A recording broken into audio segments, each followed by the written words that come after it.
Welcome back, everybody. Today we're going to do some do's and don'ts when running a childcare center. There's some good ones, a little entertaining maybe. Here we go. Things to do and not do if you're in charge.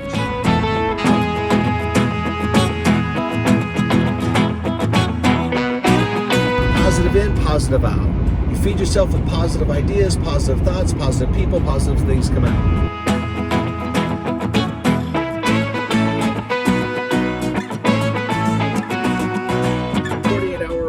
Or 70, 72, what is it, 48, 72? 3 day, oh my goodness gracious, 24, 48, 96, no, that's 4 days, 72. 72 hour lifespan.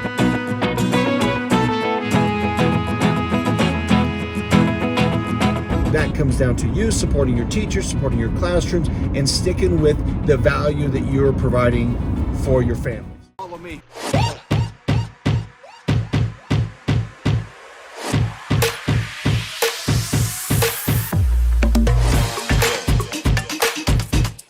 Then this is the challenge for you. You go. It's pretty cool, huh? Number one, stop interrupting. Do not interrupt your staff at circle time. I can't tell you how many people I've interviewed and we talk about that and they're like, oh, my director would come right in the middle of circle time and hey, and they'd start talking to me. And I'm going, oh my gosh, stop that. Is that you? If you are guilty of this, you're probably about ready to click this. You're probably ready to swipe up, aren't you? Come on, you gotta not do that. You were a teacher once and you know what it's like when you have 15, 20 kids and you're getting their attention, they're engaged in a story, they're completely engaged in what you're doing, and they're listening and they're behaving. And then now somebody comes in and interrupts and pulls those kids' attention away. Oh my gosh, don't do that. Don't do that. What you have to say is not as important as those children learning and you rewarding, you respecting your teacher by letting them keep their children's engagement. Because when you interrupt, you know it's going to take them 3 minutes to get them back in shape. If they can, they might have to break circle time. They might have to transition out of the story. Stop interrupting. I don't care what I've got. Unless we have a fire, I'll walk in the classroom, I'll see them in story time, and I'll kind of go, all right, here we go. I spin right around, I leave. I've had teachers, new teachers typically, sometimes go, hey, do you need something? And I go, no. Not that important. You do what you're doing, okay? Here's the other thing. I'll walk in and the kids will hear me, see me, and they'll, hey, Mr. Kirk. Right? I'll shush them and point back at the teacher. Like, hey, look. Okay? Don't let those kids come up. Don't let those kids come up. And if your co-teacher is interrupting your circle time, tell them, knock it off. Knock it off. All right? Do not interrupt. And ladies, don't speak across the room at each other if you have the children engaged in something that they're focusing on, like circle time, story time, that kind of stuff. All right? So don't do that. Do turn around and walk back out. Do leave a Post-it note. Leave a sticky note. I'm just going to write them a message right here. Okay? Or if it's not interruptive, grab whatever teacher is not engaged in circle time and pull them off to the side and whisper. Don't interrupt that circle time. It's such an important time for those kids to be learning. Don't schedule tours in a transitional period in the classroom. I remember doing a tour one time at 2:45 in this preschool room. We get in there and I walk in and they're got kids sleeping, kids awake, beds are getting folded and tossed and sanitized, kids are going to the potty, staff has snack in there, they're getting ready to set up snack, kids are washing their hands, and I'm going, I'm so sorry. Do not schedule tours at the wrong time. Know your classrooms, know the schedules. I try to schedule them at the right time. Like we try to do ours 9 to 11:30, that peak preschool time. And I know some parents are like, well, I work from 8 to 4. I can't come in till 5 o'clock. Okay, That's fine. But do warn your staff. Let them know. Give them a heads up that you're coming in with the tour. Okay? Give them a heads up. But try to get your tour scheduled at the best time that's appropriate for your classroom. Don't overfill your classrooms. Don't overfill them. If you're licensed for 20, run it at 20. Don't overfill them. But do fill it up. Do fill it up. Have a good system. Hey, check out the treasure chest. There's a good system in there. Jump on our center management tool so you can manage that classroom from the beginning of the day to the end of the day with kids in different schedules transitioning different days. You can do that. You can do that. All right. Don't get overwhelmed with technology. With a little bit of technology. That's all our CMT, our center management tool is. It's just a little bit of technology. That's it. Don't let yourself get overwhelmed with that. Do take that leap and get rid of your Post-it notes and your spiral binders and all that. Make a commitment that Post-it notes should have a 24 or 48 hour or 72. What is it? 48, 72. 3 day. Oh my goodness gracious. 24, 48, 96. No, that's 4 days. 72. 72 hour lifespan. You should not be relying on Post-it notes to manage your waiting list, aka waiting list in the treasure chest. Check that out. It's in the description below. There'll be a link there for you. But do, make sure you convert those into an Excel, or I recommend a Google document so it can be a living, breathing, multiple people can work on that. You can take it with you when you go, that kind of thing, mobily. So don't get overwhelmed by technology. Do give it a shot. Get your desk cleaned up. Get your act cleaned up. Get a little technology in your preschool. It'll serve you very, very well. Here's one that happens every Monday morning. You know what this is, right? Don't panic when 3 staff call out. Stop panicking. Stop getting grumpy. Stop getting mad and angry. It's not going to help you. It doesn't serve you. Breathe. And accept that managing staff and schedules and call-outs is part of your job. And until you have someone that's better at it than you, it will remain and should remain your job. Trust me. Don't delegate the staffing and the call-outs to someone that is not capable, that panics, that gets stressed out when people don't show up, that gets disappointed regularly when people don't do what they're supposed to do. Don't delegate to that individual. I tried that. It was a horrible experience, more so from my staff, because I let her struggle for a little while until I realized she ain't gonna happen. It ain't gonna happen. But do have a system and some technology that you can create a great organized staff schedule. They can see it live. It can live and breathe. They can see it's official, tentative, under construction. Okay? Do have that. Again, sorry, not sorry. It's in the treasure chest. And then do hire beyond your needs. Hire subs. You don't have to guarantee them hours. Hire subs. Hire for the unexpected. Hire for what you know is coming. Get people hired that'll pick up shifts. I had a gal the other day. She's a great aide, man. She came in and just knocked out her working interview really good. Do have your gals do working interviews, because she interviewed terribly, but when she came in for working interviews, she was great. I love those type of teachers and staff. They're not good at interviews because they don't have a lot of them, right? Those that are good at interviews typically aren't good at holding a job. They're just good at getting jobs, not holding them. All right. But do hire for subs. Oh, the gal that I mentioned, good in the classroom, but she really needs 40 hours. So I called one of the centers down the street and said, hey, Steph, girl, you want to share? You want to share a sub with me? I've got a gal. She lives right down the block from both of us. Let's let her work both places. Would you want to interview her? She's like, yeah, I don't really need. And when someone says I don't really need another staff member, a sub, come on. The last year and a half of this pandemic stuff, you get call outs like crazy, so it never hurts. Do not engage in gossip. Don't do it. If you're a leader in your organization, knock it off. If you know better, good for you. You and I know someone, a director, an owner, close to you, that knows better, that doesn't do better, right? Man, do not engage in gossip. Don't talk about your staff with your staff. Don't do that. You're setting the example. If you do that, then expect everybody to do that and expect turnover and all those other things, but you've got to lead. I can't tell you the number of times where a staff member has irritated me and I'm like, man, and I turn to my assistant or something and I'm like, daggum, I can't do it. So I got to go home and talk to the wife or talk to the neighbor or whatever or something, or just process it and let it go. But don't engage in that with your staff, because they will do the same. You are setting the example, okay?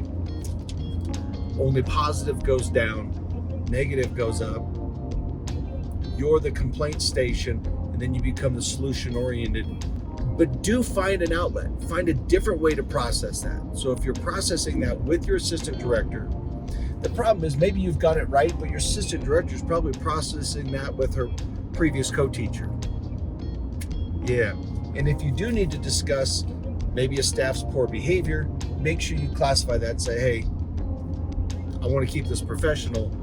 Here's the issue that I'm having. I need help, or I'm just frustrated. So if I can vent for a second and then let's focus on a solution. You know, I mean, make sure you put it in a box and keep it in that box. This is a good one that kind of follows that one. Don't associate with negative people. If you have negative people in your life, you become that negative Nancy. Don't do that. Stop associating with negative people. You become who you associate with. Okay, the power of association. Do associate with positive people. Find supportive people. If you want to be wealthy, then associate with wealthy people. Find wealthy friends. Okay? Don't we all desire wealth? Wealth? Should we define wealth? Oh, yeah, there's riches. Okay, that's a definition of wealth. How about lifestyle? How about balance? How about you associate people with balance in their life? They're able to balance work and home and family. That is wealth, right? How about time? Associate with people who know how to manage their time, and you will learn how to manage your time. If you're associating with people that are complaining about other people, you will become a master at complaining. And then everybody around you does as well. Okay? Funny, people say, I don't like drama. Those that claim to run from drama, they talk about it because they're typically in the middle of it, trying to run away, but they can't help themselves. Just be really conscious. So you might have to go make a couple new friends after this video. All right? It's true. How many times have you told your kids, you need to find some better friends? I'm telling you, you might need some better friends in your life. Okay, directors that have this kind of power, don't give away your salary, right? This is an owner flaw in our industry. Don't stop giving away your salary. Oh, I know he was gone for a few days. That's okay, I'll give you credit. You do that just once a week, 52 weeks a year, man, that adds up huge. So make sure you've got a good tuition policy and you articulate that policy and you're clear about it. And there's good ways to do that, okay? And then stick with it, because it also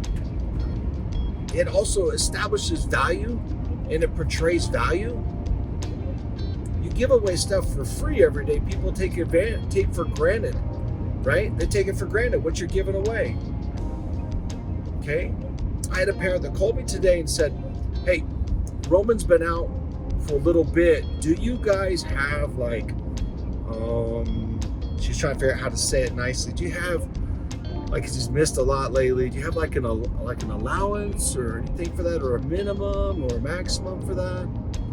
And I go, My response was, well, we do still charge because we're holding his space, even if he's absent. And she goes, oh, good, yeah, good, okay, yeah, good. Now that's the opposite of usually what you get. I thought what she was suggesting is that she wanted a credit, and maybe she was asking for one. But when I said there's not a credit available, I think in her mind she's like, good. I didn't want you giving his spot away. I didn't want you giving. Yeah, so charge me because I don't want his spot. I don't want to miss out on a spot. That comes down to you supporting your teachers, supporting your classrooms, and sticking with the value that you're providing for your families, right? All right, so don't give it away. Don't give your salary away. Okay, here's one for you. Don't miss out on social media.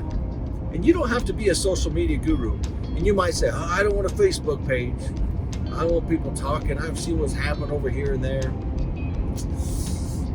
Oh, then you let fear run your business. You can always take down a Facebook page. I took down mine for a short minute when I had an issue with a parent until I could get that parent under control. So do not miss out on social media. Make sure you have a Facebook page, a business Facebook page, okay? Then you can monitor that.